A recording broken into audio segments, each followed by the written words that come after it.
जय हिंद दोस्तों। आज हम शुरू करने वाले हैं भारतीय राज्य व्यवस्था इंडियन पॉलिटी, जिसमें हम आपको एक कंप्लीट जितने सब चैप्टर हैं उसको कंप्लीट कराया जाएगा डे बाय डे और टॉपिक बाय टॉपिक। तो इसमें हम कंप्लीट कैसे करेंगे, जैसे आज हम इसमें शुरुआत करने वाले हैं जो भारतीय संविधान की शुरुआत कैसी हुई, उसकी जो नींव है उसके बारे में हम पढ़ेंगे।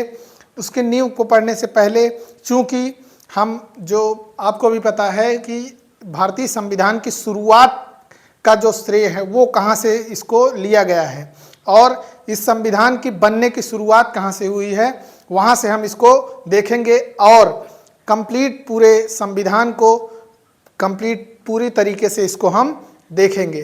तो इसमें हम संविधान की नींव कहाँ से पड़ी उसके बारे में आज हम शुरुआत करते हैं। तो इसमें क्या है, इसमें क्या है 1600 से 1947 तक व्यापारिक कंपनी से लेकर स्वतंत्र भारत के संवैधानिक तक की प्रशासनिक यात्रा। जैसा कि 1600 से लेकर के, जैसे आपको भी पता है कि हमारा संविधान 1947 को से लेकर इसकी शुरुआत हुई, लेकिन जब भारत और पाकिस्तान का पार्टीशन हुआ और जो संविधान बनकर तैयार हुआ वो 1950 में बनकर तैयार हुआ। लेकिन ऐसा नहीं है कि ये संविधान बनना तुरंत उसी समय से शुरू हुआ और इसके पीछे, लेकिन ऐसा नहीं है, इसके पीछे लंबी एक समय सीमा रही जिससे होकर हम इस संविधान की तरफ आगे बढ़े। और इस संविधान की जरूरत आखिर हमें क्यों पड़ी, इसको दृष्टिगत रखते हुए हम ना कि संविधान पढ़ेंगे बल्कि संविधान को हम देखेंगे कि इसकी शुरुआत कहाँ से हुई। तो इस संबंध में 1600 जो ईस्ट इंडिया कंपनी भारत में आई सन 1600 में, वहाँ से हम देखेंगे कि हमें संविधान की जरूरत पड़ी क्यों। तो इसको देखते हुए हम सन 1600 से लेकर के जब तक 26 जनवरी 1950 को हमारा संविधान हमें मिला, तब तक की यात्रा हम तय करेंगे इस लेक्चर में। और आगे फिर हम संविधान के जितने भी पार्ट हैं संविधान के बारे में, जैसे प्रियम्बल है, फिर उसके बाद पहले प्रियम्बल के पहले संविधान सभा कैसे बनी, उसमें और महत्वपूर्ण चीज़ें क्या थी, संविधान बना कैसे, उसमें कितना समय लगा, ये सब कुछ डिटेल में। उसके बाद फिर एक एक पार्ट जितने संविधान के जो भाग हैं उनके बारे में और सारे अनुच्छेद के बारे में, कितनी बार इसमें संशोधन किया गया, सब कुछ एकदम डिटेल से बढ़िया से आपको पढ़ाया जाएगा। लेकिन उसके लिए हम इसकी पृष्ठभूमि देखते हैं जो 1600 से लेकर के जब हमारी ईस्ट इंडिया कंपनी भारत आई उस समय से हम इसकी शुरुआत करते हैं। तो चलिए देखते हैं। व्यापारियों से शासक तक का सफर 1600 से 1965।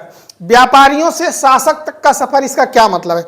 इसका मतलब आप सिंपल सी भाषा में ये समझिए कि आपने जो हिस्ट्री है उसमें इसको पढ़ा होगा, तो उसमें इतना डिटेल से, इसमें हिस्ट्री के जैसा इसमें पॉलिटी में इतना डिटेल से इसको नहीं बताया जाएगा, लेकिन आपको एक पृष्ठभूमि तैयार की जाएगी कैसे भारत जो हमारा ये हमें संविधान की आवश्यकता पड़ी। उससे हम देखते हैं व्यापारियों से शासक तक का सफर। व्यापारियों से शासक तक के सफर का मतलब है जो हमारी ईस्ट इंडिया कंपनी थी वो भारत में शुरू में जब आई तो वो व्यापार करने के उद्देश्य से भारत में आई थी और धीरे धीरे समय बीतता गया और उसका वर्चस्व हमारे देश में बढ़ता गया और उनको ऐसा लगा कि हम इन पर शासन कर सकते हैं और उन्होंने ऐसा किया भी। और धीरे धीरे उनका दबाव हमारे देश पर, यहाँ के जो उस समय के शासकों पर बढ़ता गया और उसी का नतीजा हुआ कितने लंबे समय तक ब्रिटिशर्स ने हमारे ऊपर राज किया। तो यही इसमें कहा गया है कि व्यापारियों से लेकर शासक तक का सफर। जो कंपनी पहले व्यापार करने के उद्देश्य से भारत आई थी उसने यहां शासन करना शुरू किया। ये कब तक का सफर है? 1600 से 1765 तक का। 1600 से 1765 तक का। तो हम इसमें इसकी शुरुआत कैसे हुई उसके बारे में देखते हैं। जैसे शुरुआत में क्या हुआ था, सन 1600 में महारानी से व्यापारिक एकाधिकार ट्रेड मोनोपोली का चार्टर, जो ब्रिटेन की महारानी एलिजाबेथ थी, उन्होंने एक चार्टर भेजा। चार्टर का मतलब है एक, समझ लीजिए आप, एक ट्रेड का प्रस्ताव भेजा भारत में, एक किसके थ्रू, कंपनी के थ्रू। वो कंपनी भारत में आई, कब आई, सन 1600 में। 1600 में आई और उन्होंने यहां पर आने के बाद, अब इसमें बहुत डिटेल में नहीं जाएंगे क्योंकि बस इसको पॉलिटी के उद्देश्य से देखिएगा आप, बाकी आप पार्ट हिस्ट्री में पढ़ सकते हैं। तो ये 1600 में ट्रेड मोनोपोली के साथ ये एक चार्टर लेकर ये भारत आए। तो सबसे पहले ये कहां पे आए थे, जहांगीर के दरबार में। उसके बाद इन्होंने आने के बाद क्या किया, 1608 में मसूलीपट्टनम, 1608 में इन्होंने अपनी पहली फैक्ट्री कहां लगाई, मसूलीपट्टनम में। कहां लगाई, मसूलीपट्टनम में। उसके बाद सन 1612 में सूरत में अपनी पहली ब्रिटिश फैक्ट्री की स्थापना की। फैक्ट्री का मतलब ये नहीं आप समझिए कि कोई वहां कारखाना लगा दिया और उसके बाद वहां कोई निर्माण हो रहा है। फैक्ट्री का मतलब एक ऐसा स्थान जहां से वो उसका यूज, एक समझ लीजिए कारखाना का मतलब वहां से है ये कि वो एक, जैसे कोई सामान लेकर आ रहे हैं यहां से उसको लेकर जा रहे हैं तो स्टोर के रूप में उसका इस्तेमाल करने लगे, वही उसको हम फैक्ट्री के रूप में आप समझते हैं। 1608 में मसूलीपट्टनम और 1612 में सूरत में उन्होंने अपनी पहली फैक्ट्री स्थापित की। उसके बाद क्या हुआ कि बंगाल, इसका उसके बाद कंपनी ने लंबे समय तक अधिकार किया। उसके बाद क्या हुआ कि टर्निंग पॉइंट 1765 में, कब इसका टर्निंग पॉइंट कब हुआ, साबित हुआ, 1765 में इलाहाबाद की संधि। इलाहाबाद की जो संधि हुई कंपनी के द्वारा साल 1765 में दीवानी अधिकार, दीवानी राइट प्राप्त किया और कंपनी को कर वसूलने का अधिकार मिला, जो शुद्ध व्यापार के साथ अब प्रशासन की शुरुआत करने। जो कंपनी भारत में व्यापार करने के उद्देश्य से आई थी वो सन 1765 में इलाहाबाद की संधि में उन्होंने दीवानी राइट्स, दीवानी अधिकार, कंपनी को कर वसूलने का अधिकार, कंपनी जो है वो उसने यहां पर क्या किया, कर वसूलने का अधिकार प्राप्त कर लिया। तो आप भी समझते हैं कि अब जब इसने कर वसूलना प्रारंभ कर दिया तो ये एक कंपनी नहीं रह गई, बल्कि अब ये एक सत्ताधारी के रूप में यहां काम करने लगी, जिसे शुद्ध व्यापार के साथ अब प्रशासन की शुरुआत के रूप में इसे देखा जा सकता था। और बंगाल, और ये इसने इसको कहां से कर वसूलने का की जो अनुमति मिली, बंगाल, बिहार और उड़ीसा, बंगाल, बिहार और उड़ीसा। अब इसमें आप एक बात और समझ लीजिए, बंगाल का मतलब सिर्फ बंगाल का क्षेत्र नहीं, जितना उधर का पूर्वी क्षेत्र है उसका पूरा, तो ये तीनों भाग एक बहुत बड़ा भाग था, जिससे बंगाल, बिहार और उड़ीसा में कंपनी को कर वसूलने का अधिकार मिला। तो इसी से कंपनी की एक, आप समझ लीजिए कि इसको प्रशासन की शुरुआत के रूप में देखा जा सकता है। अब इसके बाद हम इसमें आगे देखते हैं क्या हुआ। अब इसमें आप समझिए कि कंपनी जो अपने मतलब एक व्यापारिक उसके दृष्टिकोण से हट करके ये शासकीय दृष्टिकोण में आ गई, तो इसको ये मतलब ऐसा हो गया कि उन्होंने अपनी मनमर्जी करना एक तरीके से समझ लीजिए शुरुआत की गई। तो इसकी ऐसा नहीं है, इसका नज़र जो है वो इन कंपनी पर नज़र, ब्रिटिश क्राउन की इन पर नज़र पहले से ही थी कि मतलब क्या कर रहे हैं, ये देश को कैसे चला रहे हैं या इसमें कैसे, क्योंकि ये लंबे समय से राज करते करते इनकी स्थिति ये आ गई कि ये अपनी मनमर्जी हमें चलाने लगे। तो इनको रेगुलेट करने के लिए, इन पर अपना थोड़ा नियंत्रण रखने के लिए जो ब्रिटिश जो ब्रिटिश वहां की सरकार थी उसने इसमें एक्ट लाने शुरू किए। तो उसमें पहला एक्ट कौन सा आया? केंद्रीकरण की शुरुआत 1773 का रेगुलेटिंग एक्ट, 1773 का रेगुलेटिंग एक्ट, और एक्ट 1773 का रेगुलेटिंग एक्ट।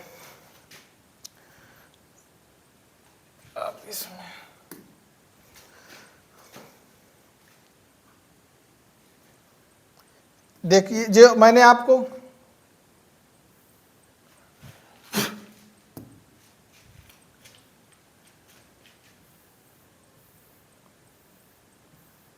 एक मिनट,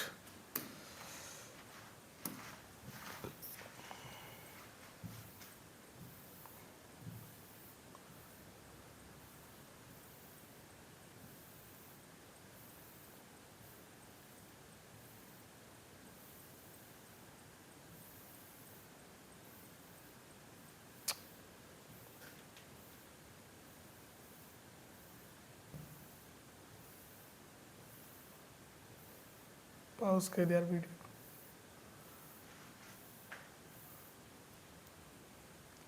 तो 1773 के रेगुलेटिंग एक्ट में क्या हुआ? सबसे महत्वपूर्ण बिंदु यह था कि पहली बार जब ब्रिटिश सरकार ने कंपनी के मामलों को नियंत्रित करने का प्रयास किया, चूंकि कंपनी की मनमानी बढ़ती गई धीरे धीरे, तो इसको देखते हुए जो पहली बार ब्रिटिश सरकार ने कंपनी पर अपना थोड़ा नियंत्रण स्थापित करने का प्रयास किया। इसमें हुआ क्या? इसमें गवर्नर जनरल ऑफ बंगाल, अब हुआ क्या? इसमें जो हमारी प्रेसिडेंसी थी मद्रास की, मद्रास प्रेसिडेंसी, बॉम्बे प्रेसिडेंसी और स्वतंत्र प्रेसिडेंसी, ये कौन थी? बंगाल।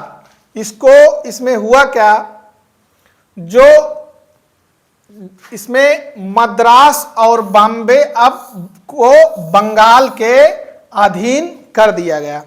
जो हमारी मद्रास प्रेसिडेंसी थी और मुंबई बॉम्बे प्रेसिडेंसी थी, उसको क्या कर दिया गया? उसको बंगाल प्रेसिडेंसी के अधीन कर दिया गया। और जो बंगाल के जो हमारे गवर्नर, बंगाल के जनरल थे, गवर्नर जनरल ऑफ बंगाल के इसको अधीन कर दिया गया। किसको? मुंबई प्रेसिडेंसी को और मद्रास प्रेसिडेंसी को। और सबसे इंपॉर्टेंट इसमें फैक्ट ये है, इसी समय सुप्रीम कोर्ट की स्थापना की गई। सुप्रीम कोर्ट की स्थापना कब की गई? सन 1773-74 में, 74 में इसकी स्थापना की गई। कहां की गई? कलकत्ता में। कितने न्यायाधीश थे? एक मुख्य न्यायाधीश और 3 अन्य न्यायाधीश, एक मुख्य न्यायाधीश और 3 अन्य न्यायाधीश। यह हुआ हमारा 1773 का रेगुलेटिंग एक्ट। उसके बाद अब क्या हुआ? इसके बाद हम देखते हैं, अब 1773 के रेगुलेटिंग एक्ट के बाद अगला एक्ट आया सन सत्ता का विभाजन। कब अगला एक्ट आया? 1784 का पीट्स इंडिया एक्ट। 1784 का पीट्स इंडिया एक्ट। सत्ता का विभाजन कर दिया गया। सत्ता का विभाजन से क्या मतलब है? इसमें बोर्ड ऑफ डायरेक्टर्स और बोर्ड ऑफ कंट्रोलर्स दो प्रकार से कर दिया गया। दो, जिसमें इकाई east India company, board of director की इकाई क्या थी? East India company. कार्य केवल व्यापारिक और वाणिज्यिक मामले, कॉमर्शियल अफेयर्स। और उसके बाद बोर्ड ऑफ कंट्रोलर जो था, इकाई ब्रिटिश संसद की थी और नागरिक, सैन्य और राजनैतिक मामले, civil, military and political affair. तो जो कंपनी की मनमानी को देखते हुए जो हमारा 1773 का जो हमारा रेगुलेटिंग एक्ट आया, उसके बाद उसमें और सुधार करते हुए 1784 का पीट्स इंडिया एक्ट आया। इसमें किया क्या गया? इसमें 2 प्रकार की इकाइयों का या सत्ता का विभाजन के रूप में इसमें 2 प्रकार की इकाइयां स्थापित की। जैसे एक थी बोर्ड ऑफ डायरेक्टर्स और दूसरी थी board of controllers. Board of directors जो थी वो थी जो ईस्ट इंडिया कंपनी जिसकी इकाई थी, वो उसका मामला क्या था कि वो अपने जो कंपनी के जो व्यापारिक मामले हैं उनके देखभाल के लिए थी बोर्ड ऑफ डायरेक्टर्स। और board of controller, board of control जो थी वो जो अदर इसके अलावा मामले थे, मिलिट्री और सैन्य मामले जो और अन्य न्यायिक मामले थे, उसके लिए व्यापारिक को छोड़ करके उसके लिए बोर्ड ऑफ कंट्रोल की शुरुआत इसको स्थापित किया गया। तो यहां से आप समझिए कि अब यहीं से शुरुआत होती है कि कंपनी पर जो हमारी ब्रिटिश सरकार थी उसने अपना जो नियंत्रण है काफी हद तक पा लिया। उसके बाद हम देखते हैं द्वैध शासन, डुअल गवर्नमेंट से स्थापित कंपनी के क्षेत्रों को पहली बार भारत में ब्रिटिश आधिपत्य, ब्रिटिश प्रोफेशंस इन इंडिया कहा गया। आप समझ लीजिए वही सिंपल सी बात है कि द्वैध शासन की शुरुआत यहीं से हम मान सकते हैं। द्वैध शासन की शुरुआत हम यहीं से मान सकते हैं, जिसमें board of director, board of controller. Board of director में क्या था, ये कंपनी की इकाई थी और ये सिर्फ व्यापारिक मामलों के लिए इसको अलग कर दिया गया। बाकी सैन्य मामले और अन्य न्यायिक मामले जो थे नागरिक, उनके लिए क्या हुआ, बोर्ड ऑफ कंट्रोलर की स्थापना की गई। अब इसके बाद हम आगे देखते हैं, ये था हमारा 1784 का पिट्स इंडिया एक्ट। अब एकाधिकार का अंत और पूर्ण केंद्रीकरण 1833 से 1833 ये दोनों हैं। इसमें हम देखते हैं पहला हमारा कौन सा है, इसमें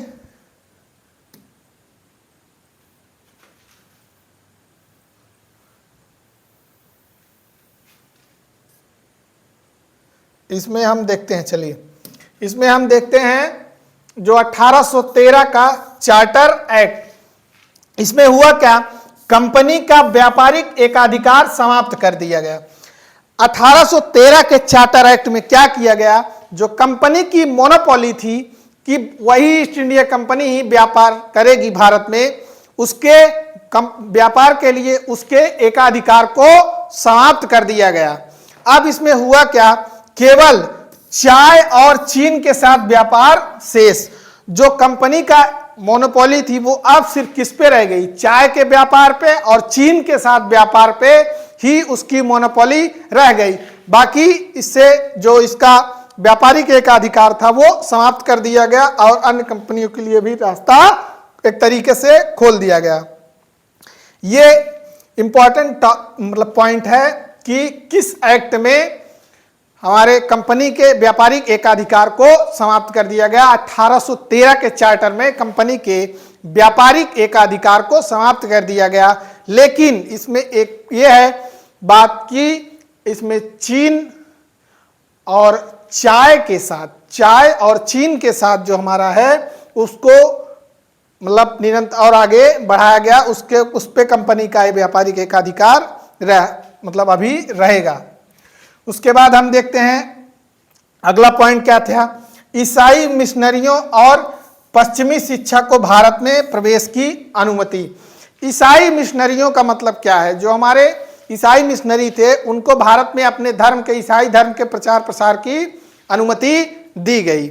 और वो और वेस्टर्न जो एजुकेशन है उसको भारत में बढ़ावा देने की शुरुआत की गई। जो ईसाई मिशनरियों को भारत में ईसाई धर्म के प्रचार की अनुमति दी गई, अनुमति मिली। और उसके बाद पश्चिमी शिक्षा को भारत में अपने प्रचार प्रसार की अनुमति मिली, प्रवेश की अनुमति मिली। और हम तीसरा पॉइंट क्या देखते हैं, स्थानीय सरकारों को कर लगाने का अधिकार मिला।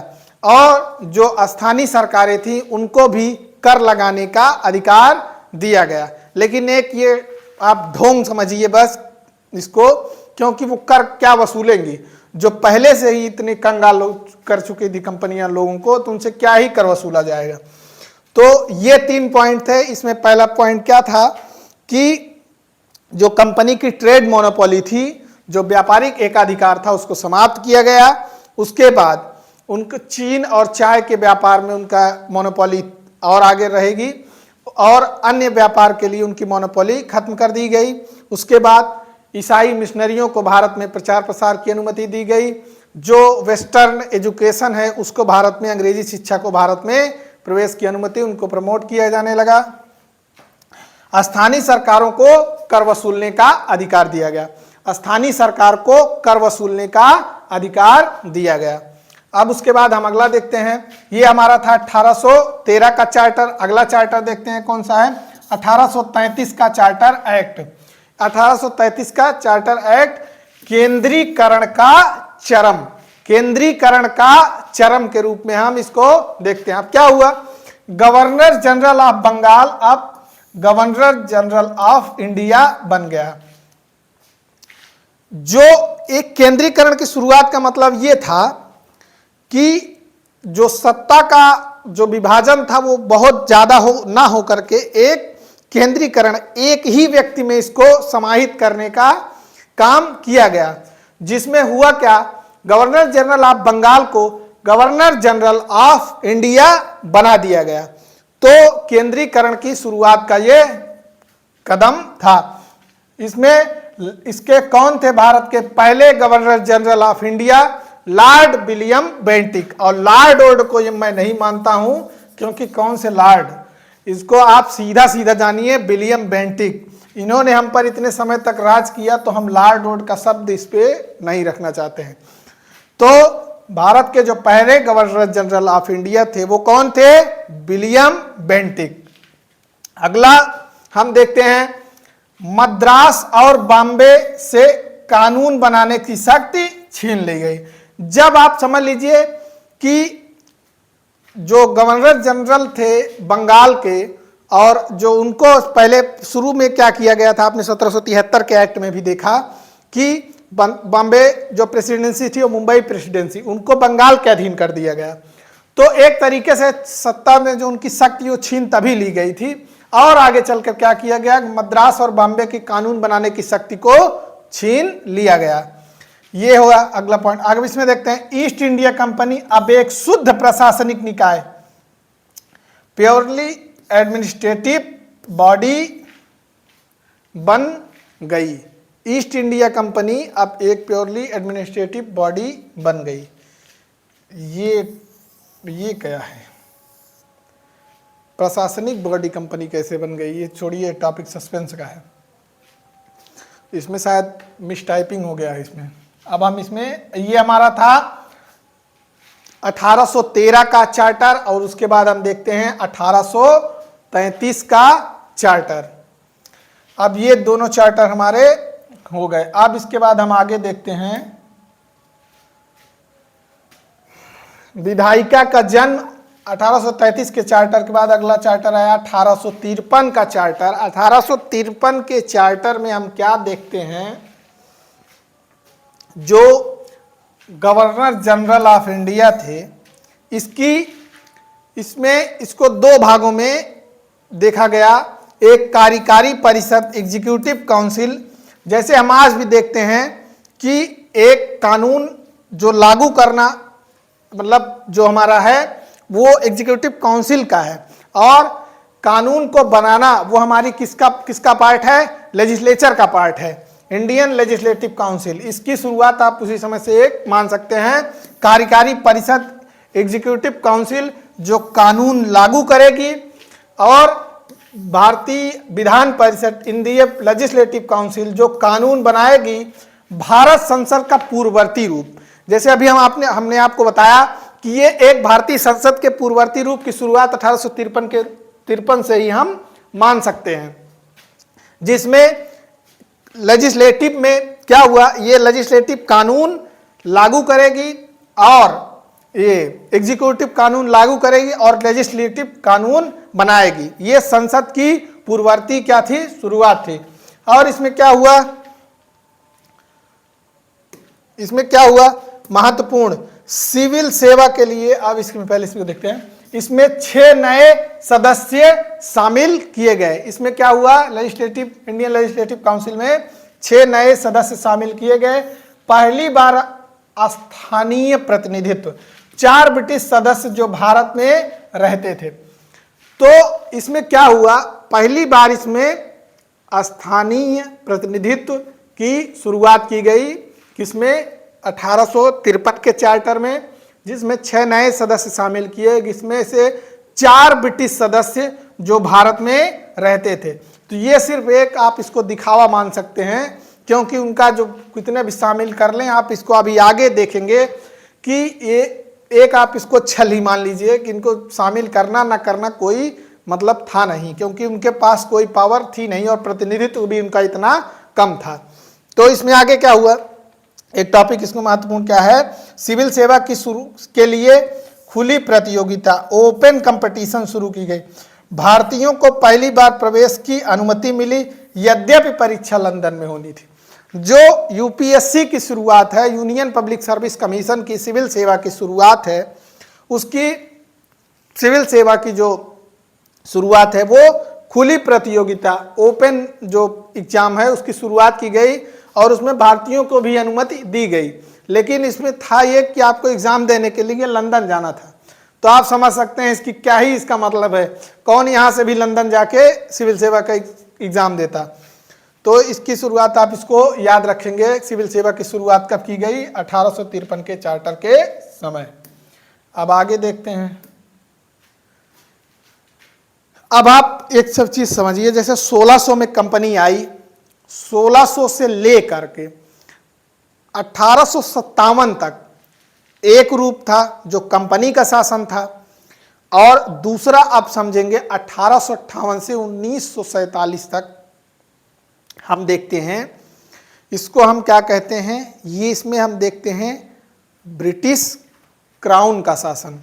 क्योंकि इस जो 1857 तक था वो कंपनी का जो शासन था वो 1857 तक लगभग 53 तक 57 तक ये चला। लेकिन हुआ क्या, कंपनी ने इतनी भारत में लोगों को, कंपनी और ब्रिटिश क्राउन के बाद में इनके शासन से इतना लोग परेशान हो गए, और इस परेशानी का जो गुस्सा था वो धीरे धीरे हर तरीके से हर क्षेत्र में बढ़ता गया। और यही इसका बढ़ता रूप 1857 में जब ये कंपनी का शासन चलता रहा, तो जब ये शासन कब तक का था, ये जब 17 इसमें चलता गया, और 1857 के समय ये जो क्रांति हुई, सिपाही म्यूटनी, सिपाही विद्रोह जो हमारा हुआ, इसी के रूप में ये गुस्सा फूटकर बाहर आया। कब, 1857 की क्रांति के समय। अब 1857 की क्रांति में बहुत से उसके कारण थे। जैसे एक कारण ये था कि जो आप हिस्ट्री में पढ़ते हैं कि उसमें उस समय जो कारतूस थी उसमें गाय और सूअर की चर्बी का इस्तेमाल किया जाना। उधर एक कारण उधर और भी था, जैसे झांसी के में रानी लक्ष्मीबाई का, इधर नाना साहब की पेंशन का एक कारण था। तो अन्य ऐसे कारण थे जिनके समय में ये सामूहिक विद्रोह के रूप में 1857 की क्रांति के रूप में गुस्सा फूटा। अब इसके बाद हुआ क्या, तब उसके बाद कंपनी को का एक तरीके से समझ लीजिए यहीं से सब सिस्टम खत्म।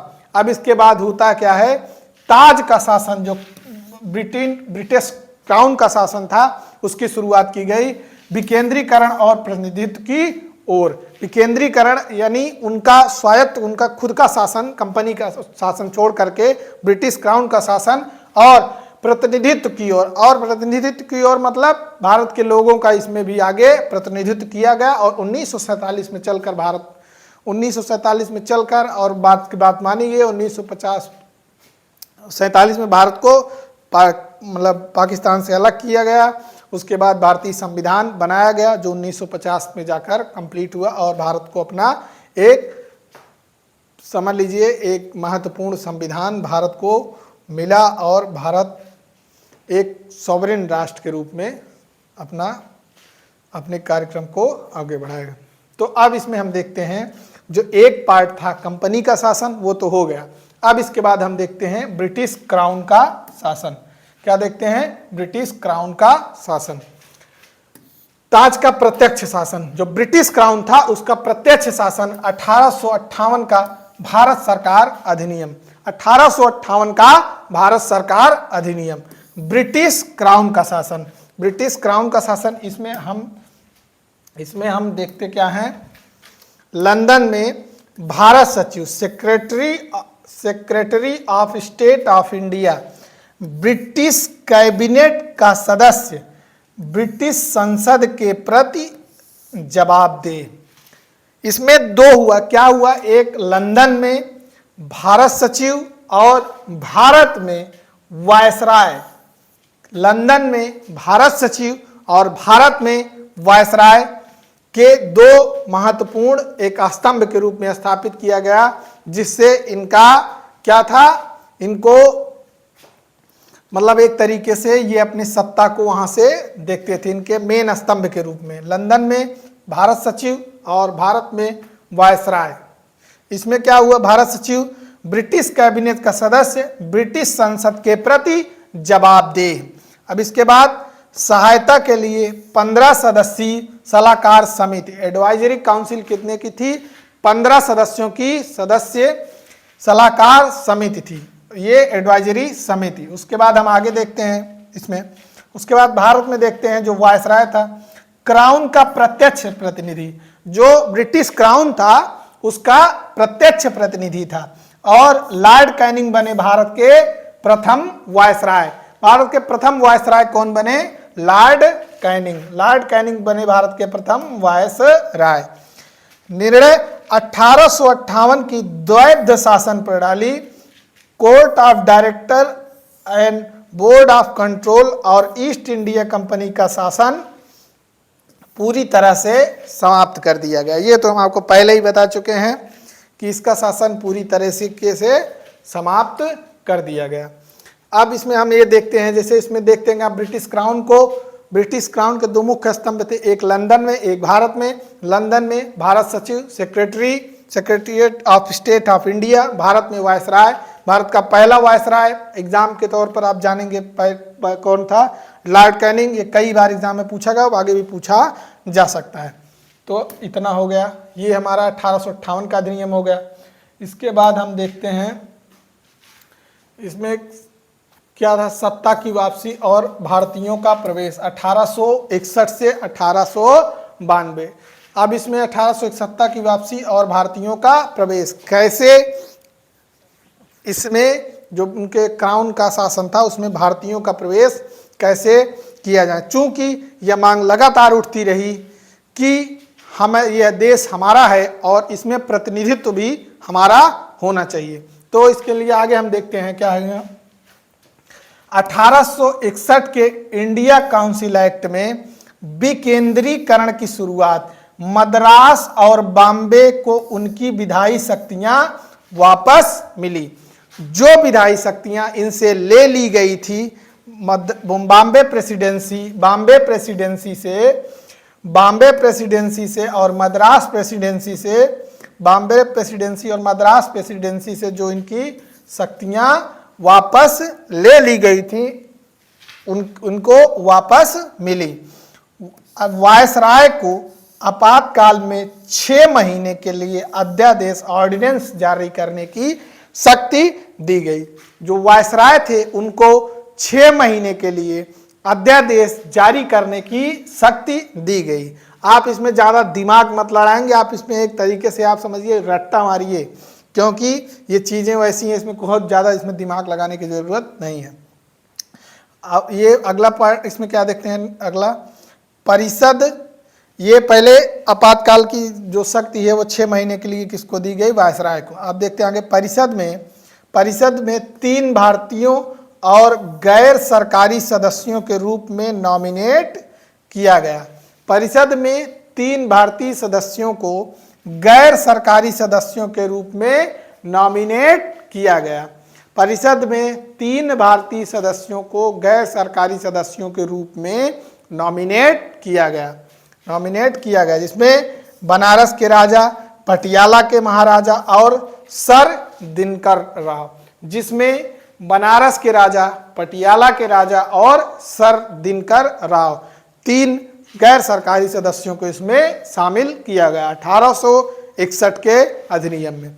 उसके बाद इंडिया जो 1861 का इंडियन अधिनियम था, भारतीय साधारण अधिनियम, 1861 के अधिनियम के बाद हम देखते हैं 1861 के इंडियन अधिनियम के बाद हम अगला देखते हैं 1892 का।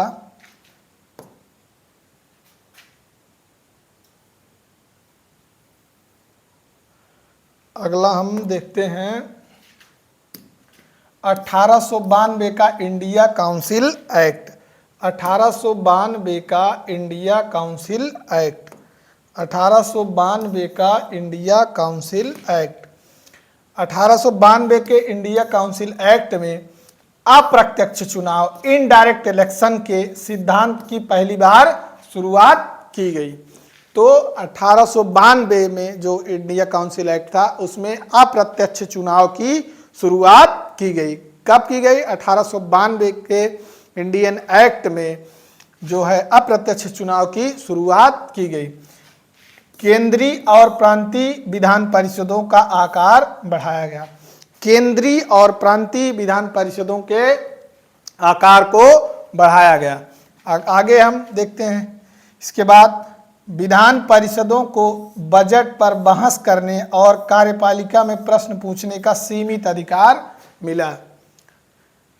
विधान परिषदों को बजट पर बहस करने और कार्यपालिका पर प्रश्न करने का सीमित अधिकार एक तरीके से दिया गया। इस कब दिया गया? 1892 के इंडियन काउंसिल एक्ट अधिनियम में।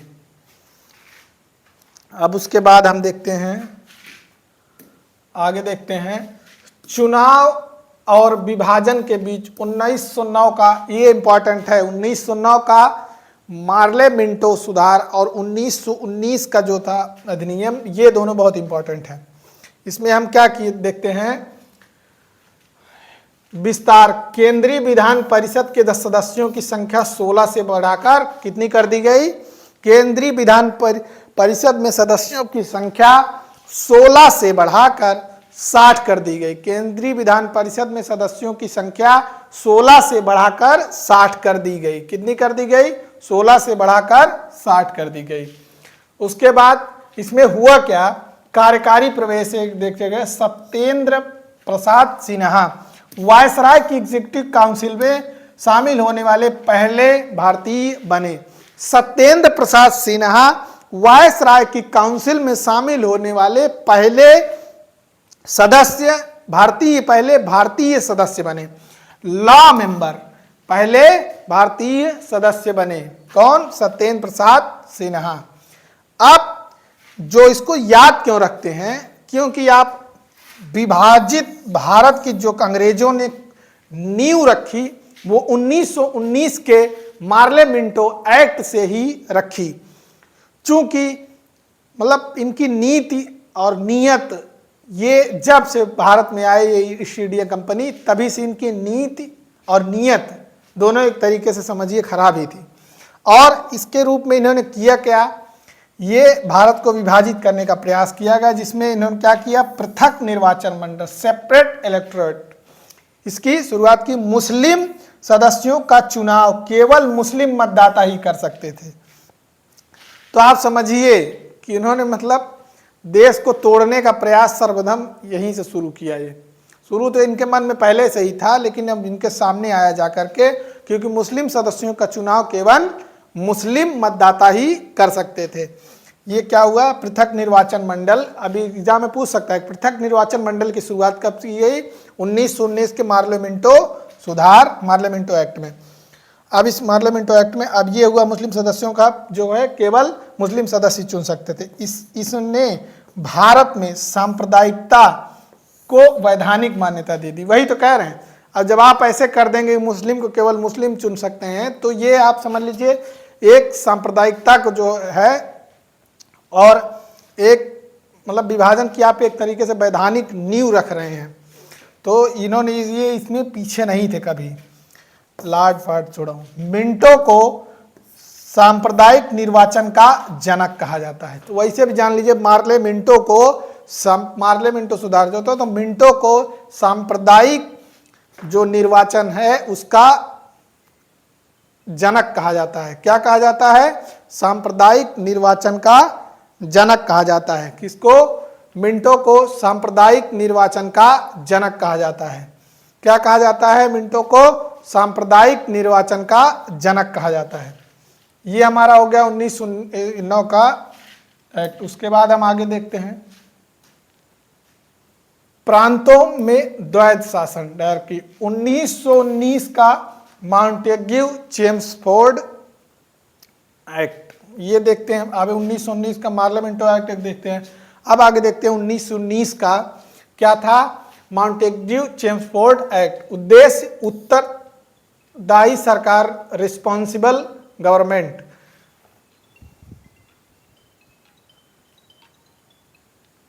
उत्तरदायी सरकार, रिस्पॉन्सिबल गवर्नमेंट की दिशा में पहला कदम। उत्तरदायी सरकार, रिस्पॉन्सिबल गवर्नमेंट की दिशा में पहला कदम। रिस्पॉन्सिबल गवर्नमेंट की दिशा में पहला कदम। अब उसमें क्या हुआ? इसके इसमें हम देखते हैं ये 1919 के मार्लेमेंटो चेम्सफोर्ड सुधार में। अब इसमें हुआ क्या? जो उत्तरदायी सरकार है उसके लिए यह पहला कदम के रूप में भी देखा जाता है। हस्तांतरित विषय, इसमें दो विषय थे। कौन कौन से? एक ट्रांसफर्ड सब्जेक्ट हस्तांतरित विषय, और दूसरा कौन थे? आरक्षित विषय रिजर्व सब्जेक्ट। गवर्नर द्वारा प्रशासित जो ट्रांसफर्ड सब्जेक्ट थे, भारतीय मंत्रियों मिनिस्टर की सहायता से ये मंत्री विधान परिषद के प्रति जवाबदेह थे। मंत्री क्या थे? विधान परिषद के प्रति जवाबदेह थे। उदाहरण शिक्षा, स्वास्थ्य और कृषि। और आरक्षित जो थे, मतलब अपने पास जो इन्होंने आरक्षित रखा, गवर्नर द्वारा प्रशासित कार्यकारी परिषद एग्जीक्यूटिव काउंसिल की सहायता से ये विधान परिषद के प्रति जवाबदेह नहीं थे। रिस्पॉन्सिबल, उदाहरण पुलिस, वित्त और न्याय। एक तरीके से समझिए भारतीयों को मूर्ख बनाने का इन्होंने पहला प्रयास, ये इन्होंने इसमें भी एक प्रयास किया, क्योंकि जो हस्तांतरित सब्जेक्ट थे उसमें ऐसे विषय को रखा गया, ऐसे सब्जेक्ट को इसमें विषय को रखा गया जिसमें आप समझिए कि इनको इसमें शिक्षा को इसमें दे दिया गया, स्वास्थ्य दे दिया गया, कृषि दे दिया गया। इसमें कौन सा ऐसा इनको शासन इसमें दे गया? एक मिनट पानी पी लेते हैं। तो इसमें ऐसा कौन सा क्या दे दिया गया जिसमें भारतीय अपनी मनमानी और अपने लिए कुछ कर सकते हैं? तो शिक्षा, स्वास्थ्य, किसी से कोई क्या ही कर सकता है।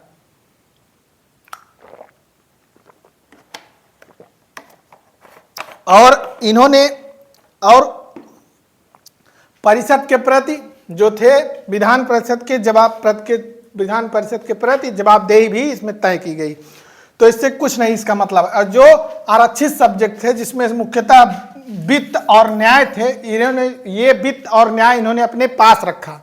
तो आप समझिए कि मेन पावर इन्होंने तब भी अपने हाथ में रखी। ये सिर्फ मूर्ख बनाने का बस काम था। और ये क्या थे? विधान परिषद के प्रति इनकी कोई जवाबदेही भी नहीं की गई। तो समझिए ये था हमारा कौन सा? 1919 का मॉन्टेग्यू चेम्सफोर्ड सुधार। तो सुधार उधार कुछ नहीं था, आप समझ लीजिए इसका। ये हमारा हो गया। इसमें आपको 1926 में जो है लोक सेवा आयोग की शुरुआत की गई। अब हम आगे क्या देखते हैं? समीक्षा और विरोध, साइमन कमीशन 1927। कई बार एग्जाम में पूछा गया और आगे भी पूछा जा सकता है कि साइमन कमीशन कब आया भारत में? 1927 में। साइमन कमीशन, इसका पृष्ठभूमि क्या थी? 1919 के एक्ट में प्रावधान था कि 10 साल के बाद इसकी सफलता की समीक्षा के लिए एक वैधानिक आयोग बनेगा। जो 1919 का मार्लेमेंटो सुधार था, उसके बाद यह किया गया कि 10 वर्षों के बाद इसकी एक समीक्षा की जाएगी और एक आयोग बनेगा। तो इसके लिए ब्रिटिश सरकार ने इसे तय समय से पहले ही भेज दिया।